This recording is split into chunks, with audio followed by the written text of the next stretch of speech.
ನಮಸ್ತೆ, welcome back to my channel. Friends, ಎಲ್ಲರೂ ಹೇಗಿದ್ದೀರಾ? ಹೋಪ್ ನೀವೆಲ್ಲ ಚೆನ್ನಾಗಿದ್ದೀರಾ ಅಂತ ಅಂದ್ಕೊಂಡಿದ್ದೀನಿ. ಇವತ್ತಿನ ವಿಡಿಯೋದಲ್ಲಿ ಒಂದು ವೆಜ್ ಕಬಾಬ್ ರೆಸಿಪಿನ ನಿಮಗೆ ತೋರಿಸ್ತಾ ಇದ್ದೀನಿ. ನೀವು ತಮ್ನೈಲ್ ನೋಡೇ ತಿಳ್ಕೊಂಡಿರ್ತೀರಾ ವೆಜ್ ಕಬಾಬ್ ರೆಸಿಪಿ ಅಂದರೆ ಏನರಿಂದ ಮಾಡಿದ್ದೀನಿ ಅಂತ. ಇದು ನಾನು ಹಲಸಿನಕಾಯಿ, ಕೊತ್ತೆಕಾಯಿ ಅಂತ ಹೇಳ್ತೀವಲ್ಲ, ಇದನ್ನು ತಗೊಂಡು ನಾನು ಒಂದು ಕಬಾಬ್ ರೆಸಿಪಿನ ನಿಮಗೋಸ್ಕರ ಮಾಡಿ ತೋರಿಸ್ತಾ ಇದ್ದೀನಿ.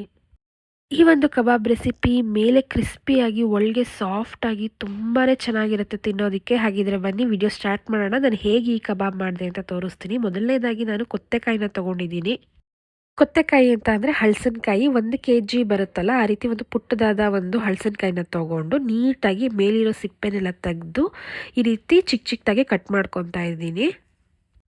ಈ ಹಲಸಿನಕಾಯಿನ ಕಟ್ ಮಾಡೋದಕ್ಕೆ ಒಂದು ಟ್ರಿಕ್ ಇದೆ. ಏನಪ್ಪ ಅಂತ ಅಂದರೆ ಕೈಗೂ ಎಣ್ಣೆ ಹಚ್ಕೋಬೇಕು ಮತ್ತು ಸ್ವಲ್ಪ ಚಾಕುಗೂ ಎಣ್ಣೆ ಹಚ್ಕೊಂಡು ಕಟ್ ಮಾಡ್ಕೋಬೇಕಾಗತ್ತೆ. ಅರ್ಧ ಭಾಗಕ್ಕೆ ಕಟ್ ಮಾಡಿಕೊಂಡು ಮೇಲೆ ಸ್ಕಿನ್ನೆಲ್ಲ ನೀಟಾಗಿ ತಕ್ಕೊಬೇಕಾಗತ್ತೆ. ಅಂಟು ಮತ್ತು ಹಾಲು ಬರ್ತಾ ಇರುತ್ತೆ ಈ ಹಲಸಿನಕಾಯಿ ಕಟ್ ಮಾಡಬೇಕಾದ್ರೆ. ಅದನ್ನೆಲ್ಲ ಒಂದು ಪೇಪರ್ ಸಹಾಯದಿಂದ ನೀಟಾಗಿ ಒರೆಸ್ಕೊಂಡು ತೊಳೆದು ಈ ರೀತಿ ಕಟ್ ಮಾಡ್ಕೋಬೇಕಾಗತ್ತೆ. ನಾನು ಚಿಕ್ಕ ಚಿಕ್ಕದಾಗೆ ಕಟ್ ಮಾಡ್ಕೊಂಡಿದ್ದೀನಿ. ಈಗ ಹಲಸಿನಕಾಯಿನ ನಾನು ಚೆನ್ನಾಗಿ ಒಂದು 2 ಸಲ ವಾಶ್ ಮಾಡಿ ಕುಕ್ಕರ್ಗೆ ಹಾಕ್ಕೊತಾ ಇದ್ದೀನಿ. ಹಲಸಿನಕಾಯಿನೆಲ್ಲ ಒಂದು ಕುಕ್ಕರ್ಗೆ ಹಾಕ್ಕೊಂಡು ಇದು ಬೇಯೋದಕ್ಕೆ ಎಷ್ಟು ನೀರು ಬೇಕೋ ಅಷ್ಟು ಹಾಕ್ಕೊತಾ ಇದ್ದೀನಿ. ಹಾಗೆ ರುಚಿಗೆ ತಕ್ಕಷ್ಟು ಉಪ್ಪು ಮತ್ತು 1 ಟೀ ಸ್ಪೂನ್ ಅರಿಶಿನ ಪುಡಿ ಸಹ ಹಾಕ್ಕೊಂಡಿದ್ದೀನಿ.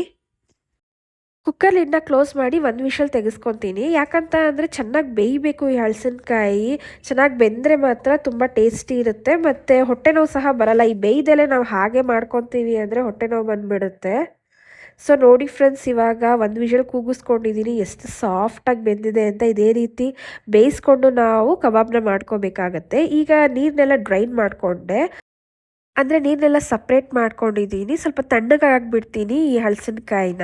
ಈಗ ನಾನು ಕಬಾಬ್ ಮಸಾಲ ಮಾಡ್ಕೊತಾ ಇದ್ದೀನಿ. ಒಂದು ಬೌಲಲ್ಲಿ ನಾನೊಂದು 2 ಟೇಬಲ್ ಸ್ಪೂನ್ ಆಗುವಷ್ಟು ಮೈದಾ ಹಿಟ್ಟು, ಒಂದು 4 ಟೇಬಲ್ ಸ್ಪೂನ್ ಆಗುವಷ್ಟು ಕಾರ್ನ್‌ಫ್ಲೋರ್‌ನ ಹಾಕ್ಕೊಂಡಿದ್ದೀನಿ. ನೆಕ್ಸ್ಟ್ ನಾನಲ್ಲಿ 1 ಟೇಬಲ್ ಸ್ಪೂನ್ ಕಡಲೆ ಹಿಟ್ಟನ್ನ ಹಾಕ್ಕೊತಾ ಇದ್ದೀನಿ. ಇವಾಗ ನಾನು ಹಾಕ್ತಾ ಇರೋವಂಥದ್ದು ಶುಂಠಿ, ಬೆಳ್ಳುಳ್ಳಿ, ಕೊತ್ತಂಬರಿ, ಪುದೀನ, ಹಸಿಮೆಣಸಿನ್ಕಾಯಿ ಇವಿಷ್ಟನ್ನೂ ರುಬ್ಬಿ ಪೇಸ್ಟ್ ಮಾಡಿ ಇಟ್ಕೊಂಡಿದ್ದೆ. ಅದನ್ನು 1 ಟೇಬಲ್ ಸ್ಪೂನ್ ಆಗುವಷ್ಟು ಹಾಕ್ತಾ ಇದ್ದೀನಿ. ಮತ್ತು 1 ಟೇಬಲ್ ಸ್ಪೂನ್ ಚಿಲ್ಲಿ ಪೌಡರ್ನು ಸಹ ಹಾಕ್ಕೊಂಡಿದ್ದೀನಿ. ಈಗ ಹಸಿಮೆಣಸಿನ್ಕಾಯಿನಲ್ಲೂ ಖಾರ ಇರುತ್ತೆ, ನೋಡಿಕೊಂಡು ನೀವು ಸ್ವಲ್ಪ ಚಿಲ್ಲಿ ಪೌಡರ್ ಹಾಕ್ಕೊಳ್ಳಿ.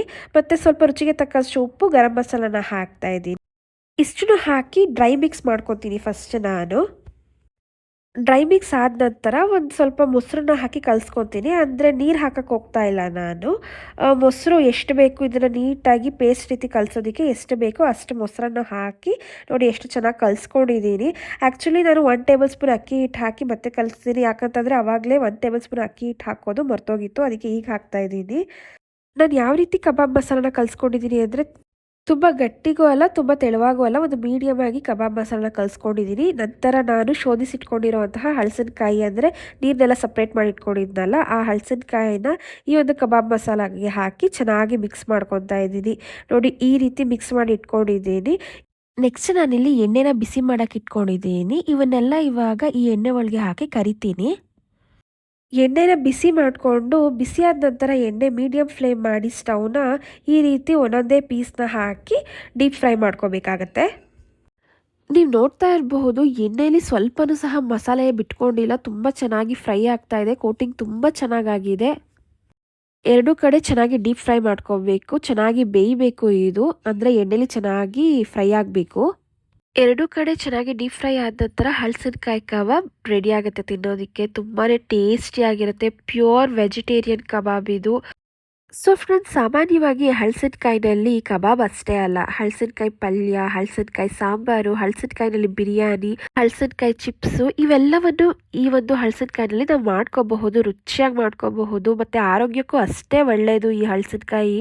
ಹಲಸಿನಕಾಯಿನಲ್ಲಿ ನಾರಿನಾಂಶ ಹೆಚ್ಚು ಇರುತ್ತೆ. ಆಮೇಲೆ ಮಲಬದ್ಧತೆ ನಿವಾರಣೆ ಮಾಡಿ ಜೀರ್ಣಕ್ರಿಯೆನ ಚೆನ್ನಾಗಾಗಂಗೆ ಮಾಡುತ್ತೆ. ಈ ಹಲಸಿನಕಾಯಿ ಶುಗರ್ನ ಡೌನ್ ಮಾಡುತ್ತೆ ಮತ್ತು ಕಡಿಮೆ ಕ್ಯಾಲೋರಿ ಮತ್ತು ಹೆಚ್ಚು ನಾರಿನಾಂಶ ಇರೋದ್ರಿಂದ ಹೊಟ್ಟೆ ತುಂಬಿದ ಫೀಲಿಂಗ್ ಸಹ ನೀಡುತ್ತೆ. ಹಾಗಾಗಿ ಹೆಚ್ಚು ತಿನ್ನುವ ಅಭ್ಯಾಸ ಸಹ ಕಡಿಮೆ ಮಾಡುತ್ತೆ. ನೀವು ನೋಡ್ತಾ ಇದ್ರಲ್ವಾ ಫ್ರೆಂಡ್ಸ್, ಎರಡೂ ಕಡೆ ಇವಾಗ ನಾನು ಕ್ರಿಸ್ಪ್ ಆಗಿ ಬೇಯಿಸ್ಕೊಂಡಿದ್ದೀನಿ. ಒಳ್ಳೆ ಕಲರ್ ಬಂದಿದೆ. ಆ್ಯಕ್ಚುಲಿ ನಾನು ಫುಡ್ ಕಲರೇ ಹಾಕಿಲ್ಲ, ಆದರೂ ನೋಡಿ ಎಷ್ಟು ಕಲರ್ ಆಗಿ ಬಂದಿದೆ ಅಂತ. ನಾನು ನೀಟಾಗಿ ಎತ್ತಿಟ್ಕೊತಾ ಇದ್ದೀನಿ ಒಂದು ಪ್ಲೇಟ್ಗೆ. ಸೊ ಫ್ರೆಂಡ್ಸ್, ರುಚಿಯಾದ ಕಬಾಬ್ ರೆಡಿಯಾಗಿದೆ. ಸ್ವಲ್ಪ ಮೇಲೆ ಗಾರ್ಲಿಶಿಂಗ್ ಮಾಡೋದಕ್ಕೆ ನಾನು ಸ್ವಲ್ಪ ಕರಿಬೇವನ್ನ ಎಣ್ಣೆಯಲ್ಲಿ ಫ್ರೈ ಮಾಡ್ಕೊಂಡು ಹಾಕೋತಾ ಇದ್ದೀನಿ. ಸೊ ಫ್ರೆಂಡ್ಸ್, ಇದು ಆಪ್ಷನಲ್ಲು. ನಿಮ್ಗೆ ಇಷ್ಟ ಆದರೆ, ಕರ್ಬೇವು ಫ್ಲೇವರ್ ಇಷ್ಟ ಆಗಿದ್ದರೆ ಈ ರೀತಿ ಕರ್ಬೇವನ್ನ ಡೀಪ್ ಫ್ರೈ ಮಾಡಿ ಕಬಾಬ್ ಜೊತೆ ತಿನ್ಬೋದು. ತುಂಬಾ ಟೇಸ್ಟಿಯಾಗಿರುತ್ತೆ. ನೋಡಿದ್ರಲ್ವಾ ಫ್ರೆಂಡ್ಸ್, ಎಷ್ಟು ಸುಲಭವಾಗಿ ಈಸಿಯಾಗಿ ಬೇಗ ಹಲಸಿನಕಾಯಿ ಕಬಾಬ್ನ ಮಾಡಿ ತೋರಿಸಿದ್ದೀನಿ ಅಂತ. ಎಷ್ಟು ರುಚಿಯಾಗಿರುತ್ತೆ ಗೊತ್ತಾ ತಿನ್ನೋದಕ್ಕೆ. ಎಲ್ಲರೂ ಸಹ ಇಷ್ಟಪಡ್ತಾರೆ ಇದನ್ನು. ಮಕ್ಕಳಿಂದ ದೊಡ್ಡೋರವರೆಗೂ ಇಷ್ಟಪಟ್ಟು ತಿನ್ನುವಂತಹ ಒಂದು ರೆಸಿಪಿ ಇದು. ಅದರಲ್ಲೂ ಪ್ಯೂರ್ ವೆಜಿಟೇರಿಯನ್ನು, ಮೊಟ್ಟೆ ಹಾಕಿಲ್ಲ. ಎಲ್ಲರೂ ಕಬಾಬ್ ಅಂದ ತಕ್ಷಣ ಮೊಟ್ಟೆ ಹಾಕಿ ಮಾಡ್ತೀವಿ ಅಂತ ಅಂದ್ಕೊಂಡ್ಬಿಟ್ಟಿರ್ತೀರ. ಆದರೆ ನಾವು ಮೊಟ್ಟೆ ಹಾಕ್ದಲೇ ಬರೀ ಮೊಸರನ್ನ ಹಾಕಿ ಮಾಡಿದ್ದೀವಿ. ನೋಡಿ ಫ್ರೆಂಡ್ಸ್, ಒಳಗಡೆ ಎಷ್ಟು ಸಾಫ್ಟಾಗಿ ಜ್ಯೂಸಿಯಾಗಿದೆ ಈ ಹಲಸಿನಕಾಯಿ. ಮೇಲೆ ಅಷ್ಟೇ ಕ್ರಿಸ್ಪಿಯಾಗಿರುತ್ತೆ. ಈ ಹಲಸಿನಕಾಯಿ ಕಬಾಬು ತಿನ್ನೋದಕ್ಕೆ ತುಂಬಾ ಚೆನ್ನಾಗಿರುತ್ತೆ.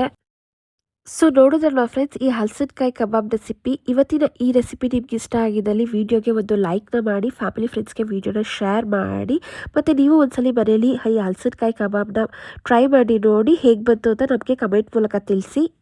ಇನ್ನೂ ಯಾರೆಲ್ಲ ನಮ್ಮ ಚಾನಲ್ನ ಸಬ್ಸ್ಕ್ರೈಬ್ ಮಾಡ್ಕೊಳ್ದೇ ನೋಡ್ತಾ ಇದ್ದೀರಾ, ಹೊಸಬ್ರು ಯಾರಾದರೂ ನಮ್ಮ ಚಾನಲ್ನ ನೋಡ್ತಾ ಇದ್ದರೆ ಸಬ್ಸ್ಕ್ರೈಬ್ ಮಾಡ್ಕೊಂಡು ನೋಡಿ ಅಂತ ಹೇಳ್ತಾ ಇವತ್ತಿನ ಈ ವಿಡಿಯೋನ ಇಲ್ಲಿಗೆ ಎಂಡ್ ಮಾಡ್ತಾ ಇದ್ದೀನಿ. ಮತ್ತೊಂದು ವಿಡಿಯೋದಲ್ಲಿ ನಿಮ್ಮನ್ನ ಭೇಟಿ ಆಗ್ತೀನಿ ಅಂತ ಹೇಳ್ತಾ ಇವತ್ತಿನ ಈ ವಿಡಿಯೋ ಪೂರ್ತಿಯಾಗಿ ನೋಡಿದ್ದಕ್ಕಾಗಿ ಧನ್ಯವಾದಗಳು. Thank you for watching.